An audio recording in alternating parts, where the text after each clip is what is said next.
Hey, what's going on, everybody? Welcome back to the channel. It is Thursday, October 27th. In this video, we are looking at the Draftkings and Fanduel NBA slate. Only 4 games today.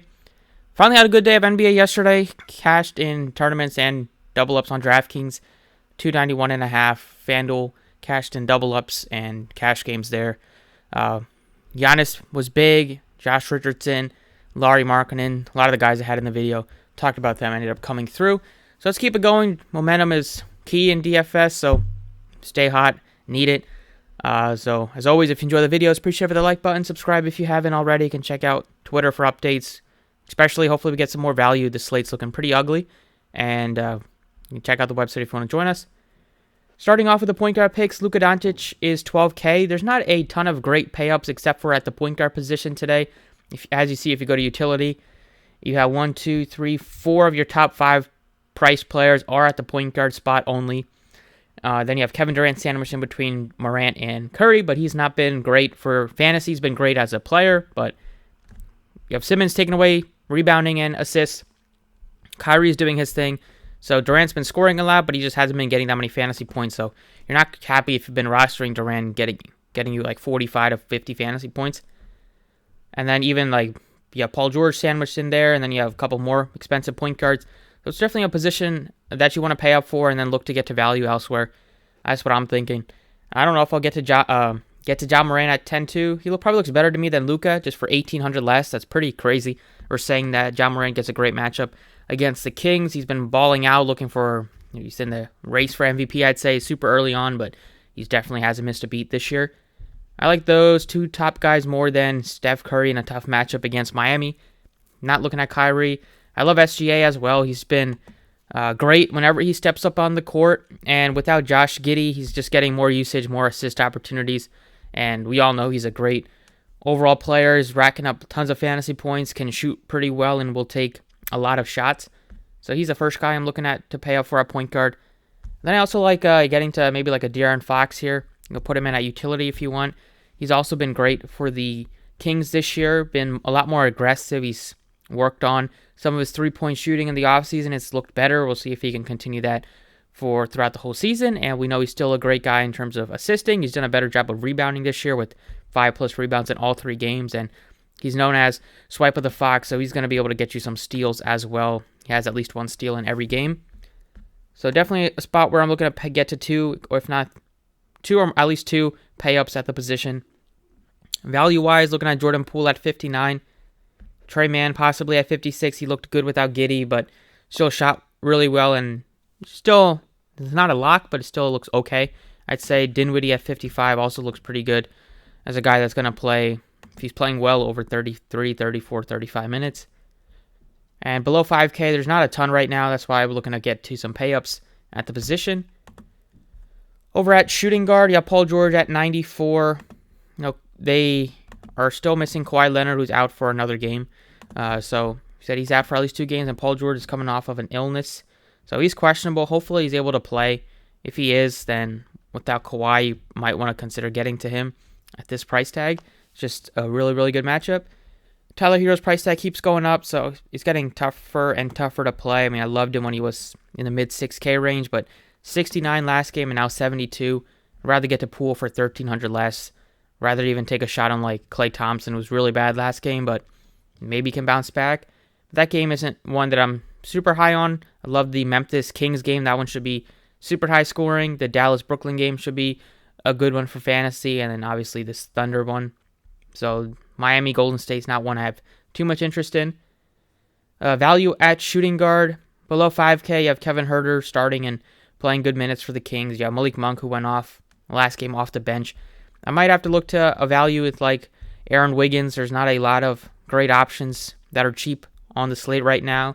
He did give you a double-double last game. He's still pretty volatile for DFS, but if he started that first time he started was last game without Josh Giddey. He played well enough to earn himself another start.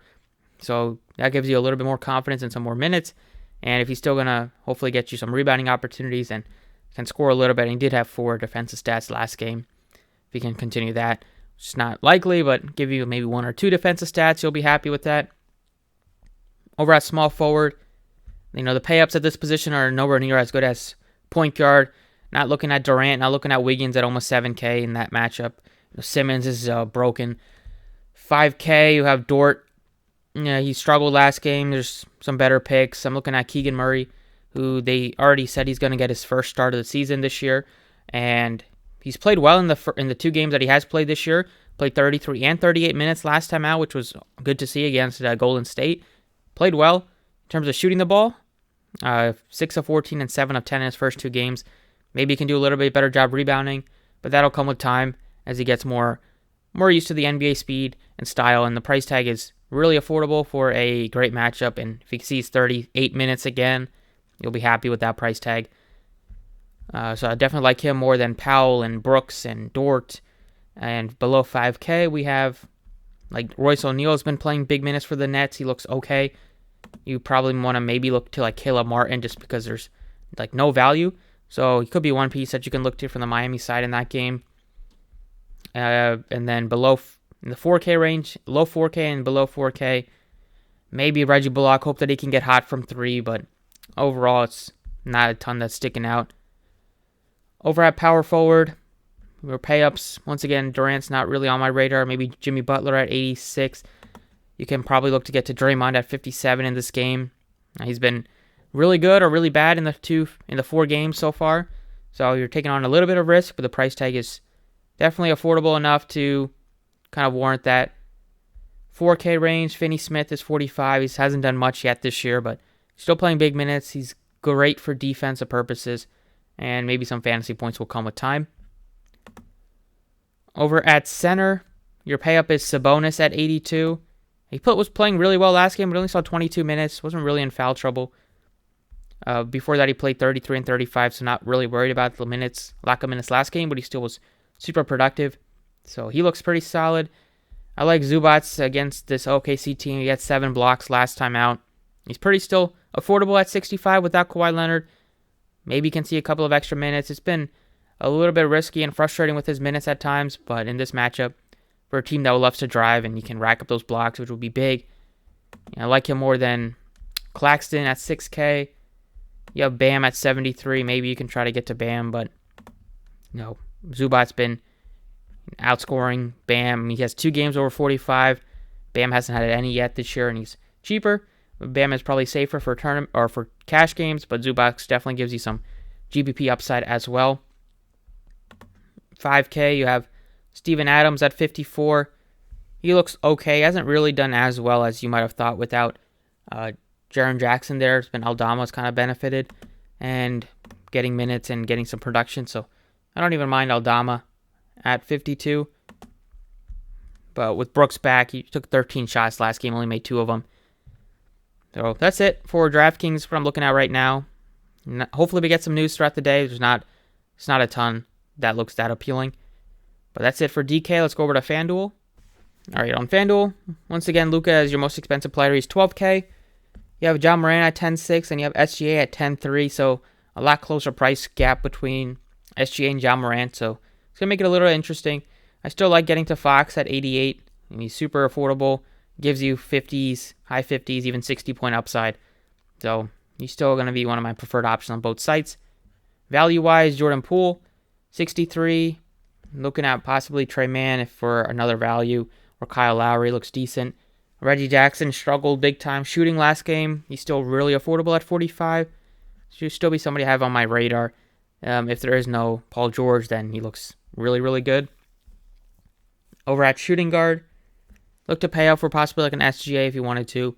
Hero is getting pricey on both sides. Bane is pretty pricey at 74. Look at Poole. Look at Klay Thompson. Those guys are pretty affordable. Brooks just had 3 fantasy points in his first game. Really struggled. But 5K in this matchup is probably warrant some consideration. 44 for Wiggins. Aaron Wiggins, that is. Cheap enough to consider, but I like Caleb Martin at 41 for... He's shooting guard and small forward eligible. We're looking for some value. He's one guy that will be starting and playing decent minutes. And the matchup is good for the Miami side. It's poor. It's worse for the Golden State side. Small forward, if Paul George plays without Leonard, he looks awesome at 9K. You have good price tag on Butler at 81. And then you have Keegan Murray at 52. Look to get to him on both sites. You have Brooks, once again, you could look to tournaments. Tim Hardaway missed last game. See if anything has been designated for this one. He's questionable. So if he's out once again, it's just going to benefit Finney Smith. He's 43. On FanDuel, we can give you some defensive stats, so that will look good. And then Powell was really bad last game, but if there's no Paul George, then I'll probably take a shot once again at $3,900. Over at power forward, Sabonis is 9K. Looks fine. Wood's still coming off the bench, but he's been playing great. Draymond is 61. That's something I can get behind. Harrison Barnes not really doing anything great this year for fantasy, but he's only $4,800 on a slate where we're kind of starving for some value picks to give us some good production and to give us at least some hope. Look to pay up maybe a little bit for like a Draymond, I'd say. You could get him at 61. You need to get 2 power forwards.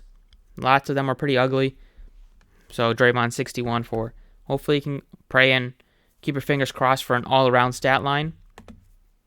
And then over at center, Zubats on both sides looks pretty appealing. You can get to Bam if you wanted to at 7. It's a closer gap, 500, only 500 between Zubats and Bam on FanDuel.